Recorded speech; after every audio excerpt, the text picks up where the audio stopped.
একটা গরম কড়াইয়ের মধ্যে কিছুটা জিরে, একটা তেজপাতা আর একটা শুকনো লঙ্কা দিয়ে দিলাম। তারপর এটাকে নাড়িয়ে নিলাম।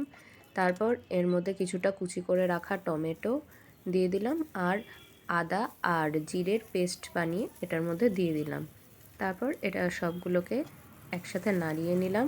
তারপর এর মধ্যে জিরে, হলুদ, নুন, লঙ্কার গুঁড়ো একসাথে জলে গুলে দিয়ে দিলাম আর এটাকে ভালো করে নাড়িয়ে নিলাম। তারপর এর মধ্যে মশলা ধোয়া জলটাও দিয়ে দিলাম।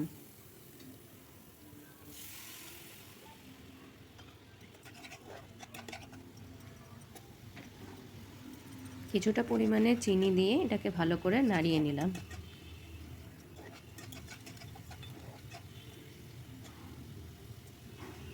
মশলাটা কিছুটা ভাজা ভাজা হয়ে গেলে একটা লঙ্কা আর দুটো আগে থেকে কুচিয়ে রাখা আলু এর মধ্যে দিয়ে দিলাম।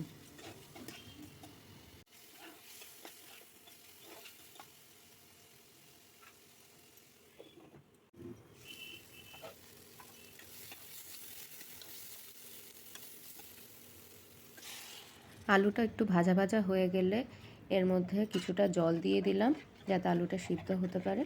তারপর আবার এটাকে ঢেকে সিদ্ধ হতে দিলাম। তারপর আবার 4-5 মিনিট পরে ঢাকনাটা খুললাম, আলুটা সিদ্ধ হয়েছে কিনা দেখলাম আর এর মধ্যে কিছুটা গরম মশলা দিয়ে দিলাম। তারপর সবশেষে এর মধ্যে পাঁপড় দিয়ে দিলাম আর এটাকে ভালো করে নেড়ে চেড়ে গ্যাসটা বন্ধ করে দিলাম।